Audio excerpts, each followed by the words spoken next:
Mateus 18, versículo 15, diz assim: se teu irmão pecar contra ti, vai arguí-lo entre ti e ele só. Se te ouvir, ganhaste a teu irmão.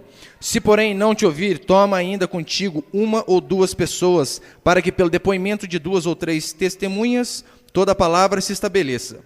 E se ele não os atender, dize-o à igreja. E se recusar a ouvir também a igreja, considera-o gentil e publicano. Verso 18.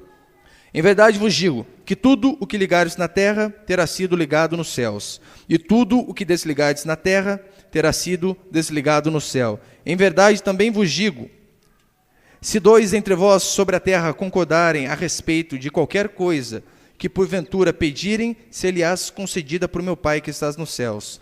Porque onde estiverem 2 ou 3 reunidos em meu nome, ali estou no meio deles. Amém. Olha para cá, por favor. Hoje eu vou falar sobre disciplina na igreja, que é o contexto, nós estamos apenas seguindo aqui Mateus capítulo por capítulo, versículo por versículo praticamente, e eu sei que nós precisamos entender todo o contexto, porque talvez se você ouve apenas uma mensagem, uma pregação, você pode não entender do jeito que ela verdadeiramente é. É aquela história, se você pega um filme no meio, você não vai conseguir ter um entendimento correto. É aquela velha história, né? Pegar o bonde andando e querer sentar na janela. Não tem como. Então é importante você entender todo o contexto que a gente tem vindo pregado quinta após quinta. Antigamente, os hereges, que eram as pessoas que se opunham a alguma doutrina da igreja, eles eram lançados no fogo, eram queimados, eram tacados na fogueira, para virar churrasco, literalmente. Com o passar do tempo, o que começou a acontecer? Não, eu acho que estamos sendo radicais demais. Daí o povo começou a afrouxar as rédeas. E hoje não se pode falar sobre disciplina na igreja, é quase que um pecado. Se a gente fala assim, olha, na igreja tem disciplina, parece um palavrão. Parece que nós estamos xingando as pessoas, porque as pessoas se espantam. E quando ouve a palavra disciplina na igreja, a primeira coisa que pergunta é, e o amor? Onde fica? Que história que é essa de disciplinar na igreja? Você que tem filho, você ama o seu filho, se ele faz alguma coisa errada, se você é um bom pai, uma boa mãe, você também o disciplina. Porque o amor e a disciplina andam juntos, fazem parte ali do mesmo pacote. E a mesma coisa acontece em relação à igreja. A última quinta-feira que eu preguei sobre Mateus, eu preguei sobre o amor de Deus para com as suas ovelhas, os irmãos devem lembrar. E logo após Jesus falar do seu amor, ele vem e fala sobre disciplina. E semana que vem, após falar sobre disciplina, a gente fala sobre perdão, que é apenas o contexto. A gente poderia fazer apenas uma pregação com esses 3 princípios, mas nós estamos fazendo mais pausado, uma pregação cada um, para ficar mais fácil de entender e para a gente realmente se alimentar de toda a palavra de Deus. Então, nós precisamos entender que amor e disciplina andam juntos. Que o mesmo Deus que amou, esse mesmo Deus, justamente porque Ele ama, Ele disciplina. Como diz Hebreus, se estáis sem correção, de que todos sois participantes, vocês não são filhos, são bastardos. Porque Deus repreende os filhos. E é óbvio que isso se aplica a mim e a você. Deus ama, a igreja também ama. Deus disciplina, a igreja também disciplina. Deus perdoa, e a igreja também perdoa. É assim que Deus age e é assim que nós, como igreja, também devemos fazer. Eu quero passar aqui 3 princípios dessa história, da disciplina na igreja. Primeiro, o objetivo da disciplina é corrigir, não expor. Você pode repetir isso para a pessoa do seu lado? O objetivo da disciplina é corrigir e não expor. Aqui, nesse contexto de Mateus, está falando sobre a comunidade que chama igreja, sobre como nós devemos lidar para com os irmãos. Quando o irmão erra, semana que vem vamos falar de perdão. Aqui está falando de como deve ser a nossa vida, minha e sua, para com esse irmão bonito, maravilhoso, lindo que está do seu lado. Porque ele não é perfeito, assim como você não é, assim como eu não sou, assim como ninguém é. O amor precisa disciplinar. Não existe esse negócio de, eu amo ele, faz o que quiser. Não existe. E na igreja também é a mesma coisa. Não é porque aqui é a casa de Deus que você vai confundir com a casa da mãe Joana. Não tem nenhuma Joana aqui não, né? Força de expressão. Às vezes tem uma Joana que ouve, é terrível. Eu sempre dou um exemplo, né? Imagina o Joãozinho, tem Joãozinho aqui, não posso dar esse exemplo mais. Tem que mudar. Mas a gente tem que entender que igreja de Deus não é casa da mãe Joana que você pode fazer o que quiser. Portanto, aqui como está dizendo da disciplina, não apenas da igreja em relação aos irmãos, mas também de irmão em relação ao irmão. Eu vou falar uma coisa aqui que eu vou tomar muito cuidado para falar, e você não tira nenhuma conclusão antes de eu explicar. Não vai, entendi, vai embora. Não, fica aqui, ouve o que eu vou explicar. Eu falo com medo do que eu vou falar. Mas você para, ouve primeiro. Ver um irmão cometer uma falha, um pecado, e ficar quieto, mesmo que nós não sejamos os prejudicados. A Bíblia diz que é errado. Espera eu explicar. Daqui a pouco você, vou falar com todo mundo agora. Aquele irmão não veio no culto, vai ver só agora. O pastor falou. Vou falar agora. Não é disso. Eu vou explicar para você o que eu quero dizer. Na igreja, na comunidade chamada Igreja de Deus, que somos nós, não existe essa historinha de ema, cada um com seus problemas. Porque o problema do irmão é o nosso problema. Se um membro sofre, todo o corpo sofre, independente de qual membro seja. E a mesma coisa acontece quando o irmão falha. Como pode você ver um irmão fazendo algo que é errado, indo para o caminho errado, e você dizer, o problema é dele, e eu estou certo. Você acha que isso é amor? Você saber, olha, ele está com uma venda no olho e está indo em direção ao precipício. Problema é dele, ele que se vira, ele que tem que enxergar. Isso é um erro. É um erro. Não podemos cometer esse tipo de erro. Mas você também não pode levar para outro extremo, de ser crítico. É aqui que eu quero chegar. Porque a tendência é quando você ouve, olha, se você vê o seu irmão fazendo algo errado, vai e fala com ele. As pessoas podem ser críticas e falar tudo. Vê o irmão com uma blusinha que apareceu um pedacinho da barriga. Fala, irmã, que carnalidade que é essa? Eu, hein? Nem parece mulher de Deus? E começar a ser crítico, e não é esse o objetivo aqui do texto, e não é esse o objetivo da Bíblia, mas sempre com a intenção de ajudar.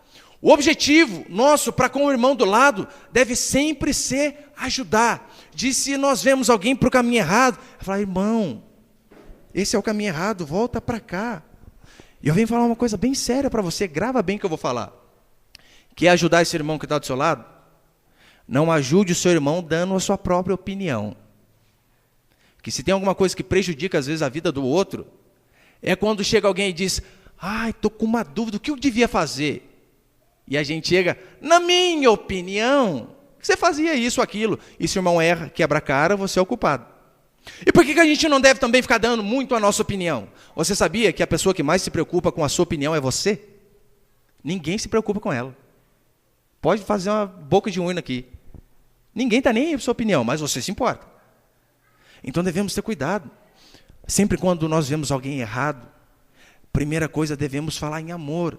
Para quê? Para que o irmão se converta do seu erro. Se converta do seu erro. E devemos corrigi-lo não com base naquilo que nós achamos, mas com base naquilo que a Bíblia diz. Essa é a forma correta de você chegar em alguém que está indo errado e mostrar o caminho certo. Qual o caminho? O seu? Não, o caminho da palavra de Deus. Tenta tirar do seu vocabulário esse negócio de, na minha opinião. Aconselhar os outros sempre em relação ao que a Bíblia diz, e não em relação àquilo que nós achamos. Se você vê um casal quebrando pau, não vai, chega lá querendo meter o bedelhão. Se eu fosse você, fazia isso, aquilo. Panela na cabeça. Não, chega e diz, olha, a Bíblia, irmão, a respeito disso, que você tem que fazer diferente. E sempre em amor. Porque é isso que a igreja toda fazia, e é isso que nós devemos continuar fazendo. Aconselhar as pessoas com base no que a palavra diz. Só que tem algumas coisas, eu sei, que a Bíblia não é específica. Por exemplo, jogar na Mega Sena da virada. Pode ou não pode? Os irmãos estão com bilhetinho aí não, né? Espero que não, irmãos. A Bíblia não diz, não jogarás na Mega Sena da virada. Vale cap. Mas a Bíblia tem o princípio. Do suor do teu rosto. Vai ter com a formiga o preguiçoso. Então nós devemos escolher aquilo que é fruto do nosso trabalho. Aquilo que nós trabalhamos é aquilo que nós recebemos. E aqui há algo interessante também que diz, se o teu irmão pecar contra ti, vai arguí-lo entre ti e ele só. Ô irmão, grave isso aqui, pelo amor de Deus. Você viu fulano fazendo errado, fala só para ele. Vai falar só com ele. O problema é que a maioria faz o inverso, fala para todo mundo, menos para ele. É o fofoca gospel, né? Fala para todo mundo, nossa, você viu fulano lá, meu Deus, aí diz que é crente, hein? Viu a roupinha dele? Baixou, apareceu tudo cofre, que coisa terrível.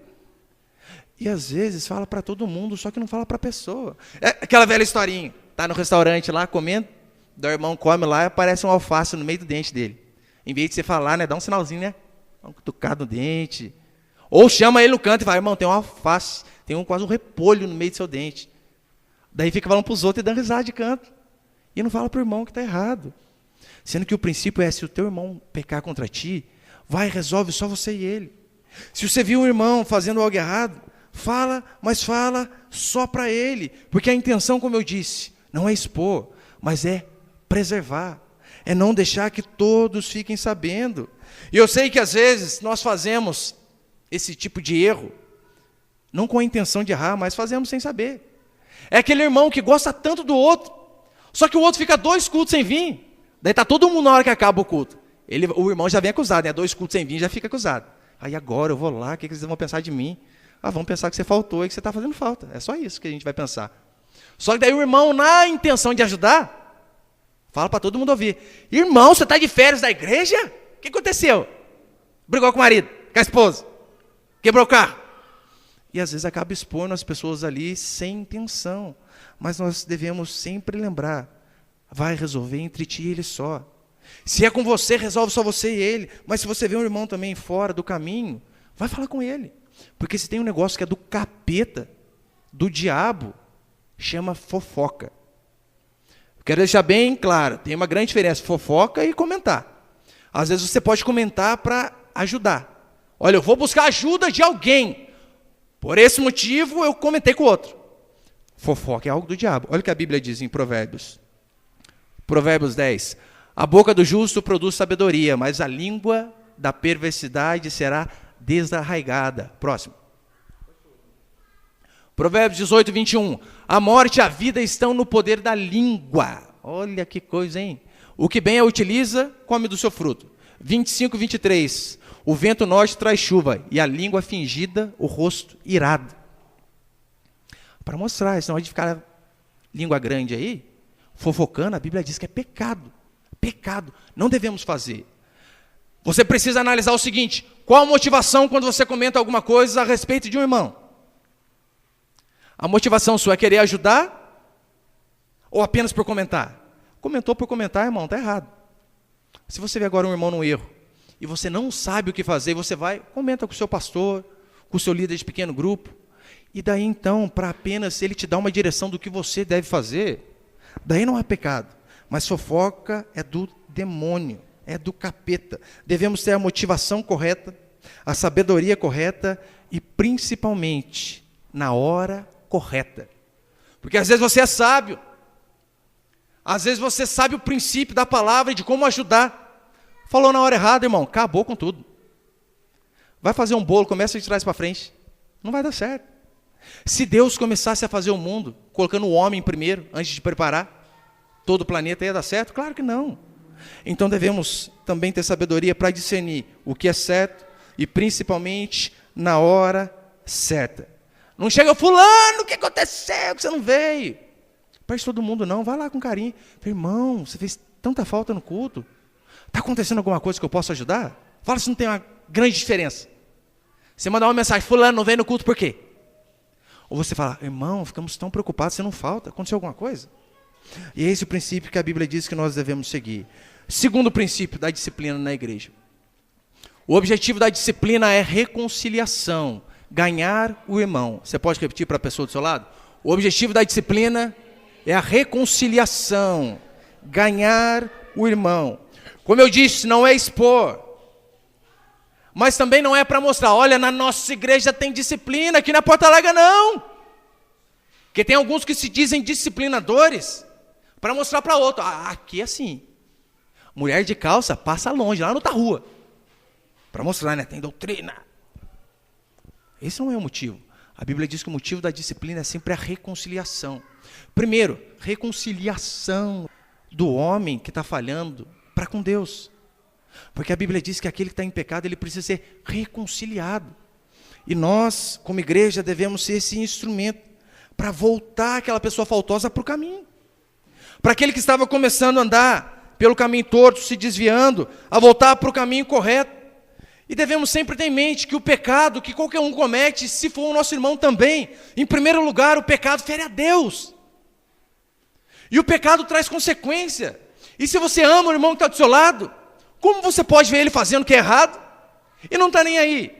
Sabendo que o pecado dele está ferindo a Deus e sabendo que ele também vai ser punido por causa da sua falha.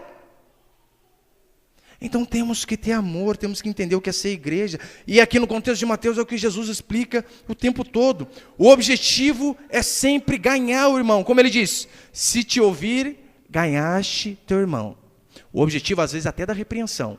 Não é repreender por repreender, mas é repreender para que a pessoa se arrependa e se reconcilie com aquilo que é correto. Tiago 5,20 diz assim: sabei que aquele que converte um pecador do seu caminho errado, salvará da morte a alma dele e cobrirá multidão de pecados. Aquele que converte o que estava indo no caminho errado para o caminho certo, salvará a alma daquele da morte. Mas e no caso da pessoa não ouvir? Às vezes acontece. Você vai lá, fala com o irmão não está nem aí, vou continuar desse jeito. Qual que é o passo? A Bíblia diz, você foi, não resolveu? Chama uma pessoa ou duas e leva junto, em amor, e fala, irmão, não faz isso aqui é errado. Se mesmo assim ele recusar ouvir, a Bíblia diz, leva à igreja. A igreja, é claro que não é falar para todos, mas levar a direção da igreja. Leva para o seu pastor, fala, pastor, falei com fulano não me ouviu, levei outro irmão para falar com ele, não ouviu também. Tem como o senhor falar com ele? O pastor vai. E a Bíblia diz, se mesmo assim ele não ouvir, dura essa passagem, considera gentil e publicano, tira da comunhão da igreja. Uma vez eu passei por um processo mais ou menos semelhante a esse. Tinha um irmão, na flor da idade, jovem, e a namorada dele ia todo final de semana dormir na casa dele. Falei, irmão, você é louco. Ou você é louco ou você é gay. Não tem outra alternativa. Gay você não é, então você é louco. Falei, como que você faz isso aí, levar a menina para dormir na sua casa? E olha que ele disse para mim, não, mas fica tranquilo. Ela dorme na cama, eu durmo no colchão do lado. Olha, no mesmo quarto ainda. Falei, você é louco da cabeça. Como que pode? Eu falei, irmão, a gente é homem de Deus, mas aqui, corre sangue, não corre versículo aqui, não. Fugir, diz a Bíblia, da tentação. Agora não, você está indo para o quarto com a tentação? E ele não me ouviu. Continuou fazendo a mesma coisa. Eu fui com outro irmão e conversei com ele. Falei, irmão, não faz isso, é terrível esse caminho. Não tem como dar certo, não tem como. Então, ele não ouviu. Nem precisei levar para o pastor. Semanas depois, infelizmente, você acha que deu no quê? No mesmo quarto. Luzinha apagada. No escurinho do cinema. Não deu, deu rock. Deu fight lá. E se ele tivesse ouvido a primeira vez? Pessoas que o amam, que estavam querendo livrá-lo do pecado. Não seria muito mais fácil? Seria, é óbvio que seria. O problema é que a gente às vezes inverte as coisas. A gente não quer falar para ajudar, mas a gente às vezes gosta de mostrar que a gente sabe mais. Irmão, você está errado, você tem que fazer o que eu estou falando.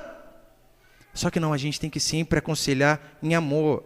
E se o pecado é grave e afeta toda a congregação, é pior ainda. Como, por exemplo, não só a questão do fato do pecado em si. O pecado já é algo que nós temos que analisar. Porque existem pecados e pecado. Roubar R$1 e roubar 1 milhão é roubo. É roubo. Mas a consequência é diferente. É óbvio que é diferente. E também tem diferença entre a pessoa que peca. Uma coisa é um novo convertido. Ele comete um adultério. Pecado, lógico, terrível. Uma coisa é uma pessoa com 5 anos de igreja. Uma coisa é um líder de pequeno grupo. Outra coisa é um pastor cometer o mesmo pecado. Então há diferença, não só na questão do pecado que se comete, e também no transgressor, na pessoa que comete o pecado. E a Bíblia diz que nós, como igreja, devemos avaliar todas essas coisas, porque quanto maior a posição, maior é a cobrança. É óbvio, o líder é mais cobrado que o membro, o obreiro mais cobrado que o líder, e assim sucessivamente. Uma vez não, é semana, o rapaz aí falou para mim o seguinte: pastor, por que o senhor não deixa fulano cantar na igreja? Canta igual um roxinol, maravilha.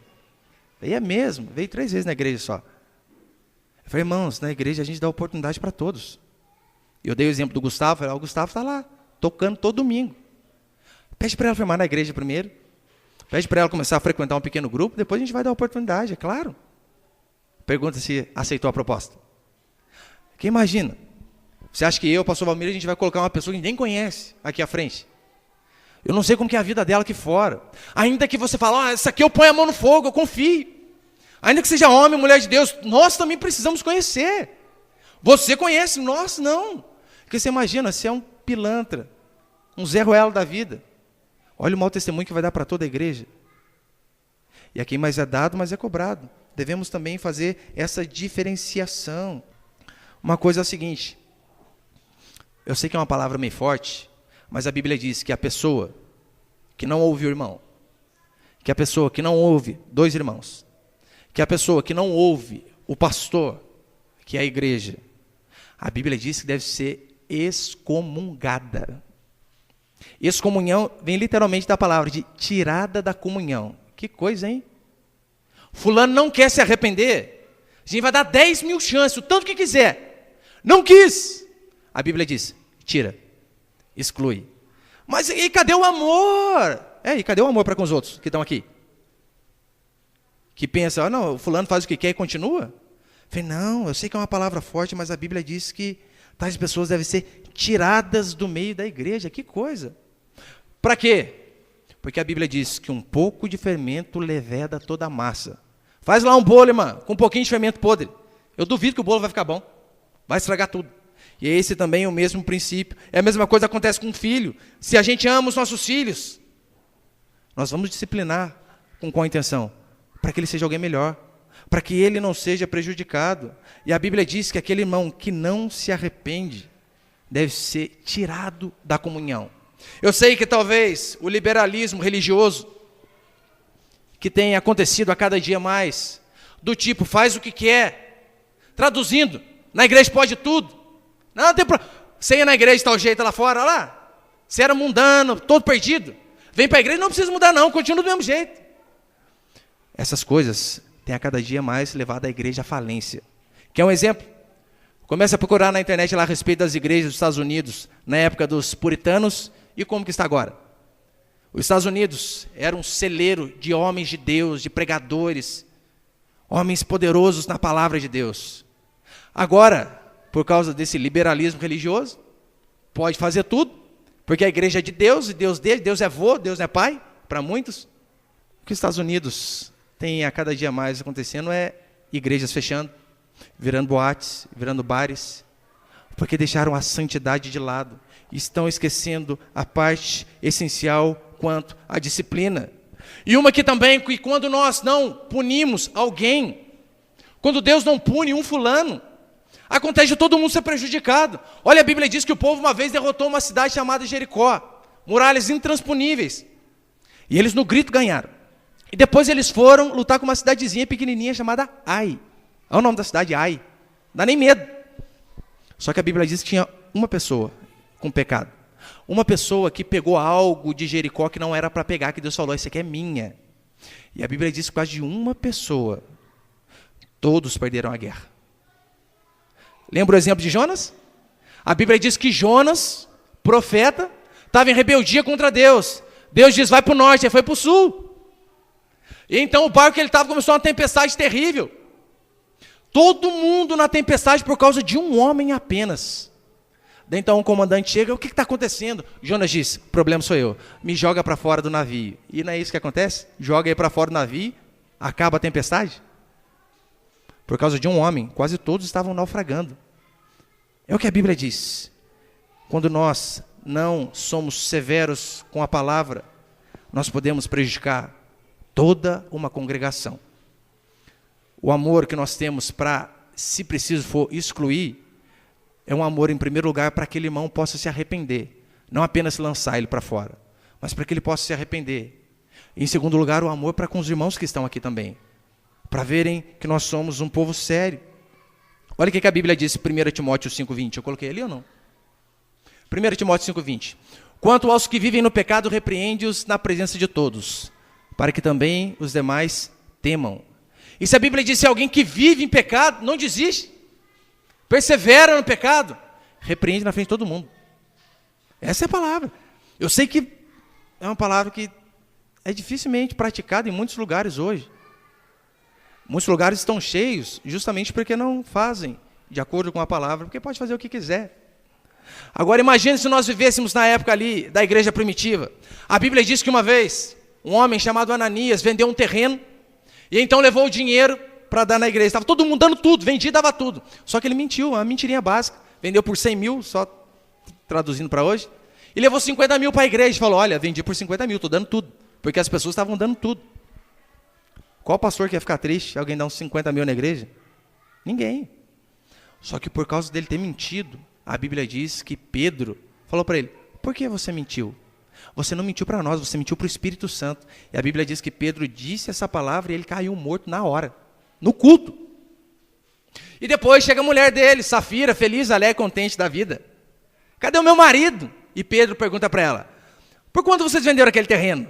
E ela, num conchavo com ele, vendemos por 50 mil. E olha o que Pedro diz, ó, tá vendo aqueles homens no fundo lá? Acabaram de levar o seu marido morto e vão levar você. E Pedro diz isso e ela cai e morre na hora também. Você acha que a congregação depois teve temor ou não? Depois de uma disciplina dessa. Imagine se eu falo aqui, irmãos, quem não dá o dízimo vai morrer. Meu Deus, você dá o dízimo, cueca, papagaio, periquito, tudo você tem, você traz. Mas a intenção não é aterrorizar, é óbvio que não, é ser sincero para com a palavra. Mas a Bíblia diz que Deus efetua esse tipo de punição para que os demais venham a temer. E a prova de uma conversão genuína é que a pessoa é humilde para ouvir. E terceiro e último princípio para encerrar. O que ligarmos na terra será ligado no céu. Você pode repetir para a pessoa do seu lado? O que ligarmos na terra será ligado no céu? É o que diz o versículo 18. Em verdade vos digo que tudo o que ligares na terra terá sido ligado nos céus. E tudo o que desligares na terra terá sido desligado no céu. E depois ele diz a mesma coisa com outras palavras. Olha o que a Bíblia diz. O que nós, igreja, ligarmos na terra vai ser ligado no céu. E sobre o que ele estava falando anteriormente? Disciplina. Se a igreja dizer, olha, vai para fora. Isso como um gado do corpo. Ligou na terra, a Bíblia diz que é ligado no céu. Para você ver como que Jesus dá importância ao que a igreja diz. Ao que a liderança da igreja diz. 1 Coríntios 5 diz assim, olha a oração de Paulo. Você pensa que a gente é duro às vezes? Olha o que Paulo estava orando. Entregue a Satanás para a destruição da carne, a fim de que o espírito seja salvo no dia do Senhor. Aqui é sobre um homem que ele estava tendo um caso com a madrasta. Olha para você ver, a igreja primitiva, a igreja que mais viu o poder de Deus. Estava saindo com a madrasta. Falaram uma vez, não se arrependeu. Falaram, segundo se arrependeu. Sabe o que Paulo disse? Entrega para o capeta para morrer. Foi essa a oração de Paulo. 1 Timóteo 1,20. E dentre esses se contam Himeneu e Alexandre, os quais entregarei a Satanás, para serem castigados, a fim de não mais blasfemarem. Tinha um pessoal blasfemando lá, Paulo, a segunda vez orando da mesma forma. Eu vou entregar para o capeta para morrer. Então é sério essa questão do que nós ligamos na terra será ligado no céu. A confissão de Westminster, que é a confissão da Igreja Reformada que nós tentamos seguir, ela diz o seguinte a respeito da disciplina. As censuras eclesiásticas são necessárias para chamar e ganhar os irmãos transgressores. Olha, chamar e ganhar os irmãos que transgridem, a fim de impedir que outros pratiquem ofensas semelhantes, para lançar fora o velho fermento que poderia corromper a massa inteira, para vindicar a honra de Cristo e a santa profissão do Evangelho, e para evitar a ira de Deus, a qual com justiça poderia cair sobre a igreja, se ela permitisse que a aliança divina e seus selos fossem profanados por ofensores notórios e obstinados. Obstinados é a mesma coisa que teimoso. O que eles dizem é o seguinte, a igreja reformada, o objetivo da repreensão e até da exclusão é para que a igreja não seja afetada pelo pecado. e para que o fulano também se arrependa e seja reconciliado ao corpo de Cristo. Ligar e desligar fala justamente desse tipo de coisa. Alguns interpretam errado, eu sei, que dizem que a igreja tem o poder de perdoar e não perdoar pecado. Isso é engano. Esse poder é somente Cristo. Mas que a igreja tem o poder de ligar e desligar, essa tem. Para que a decisão disciplinar tomada pela igreja na terra seja ligada no céu, em primeiro lugar, ela precisa estar em conformidade com a palavra. Do contrário, não adianta. E basicamente, para encerrar, há apenas um pecado, talvez, que seja o suficiente para excluir alguém da comunhão da igreja. E esse pecado é a falta de arrependimento. Do contrário, não interessa qual pecado a pessoa tenha cometido no seio da igreja. É óbvio, vão ter punições diferentes, vão ter consequências diferentes, mas o único pecado capaz de tirar alguém da comunhão da igreja é o pecado da falta de arrependimento. Aquele que sabe que está errado e não quer consertar. Continua no erro, continua no erro. Do contrário, pode ser homicida, pedófilo, pode ser traficante, pode ser drogado, pode ser adúltero. A Bíblia diz, se há arrependimento de coração, sempre ele vai ser reconciliado com Deus e com a igreja novamente. Amém?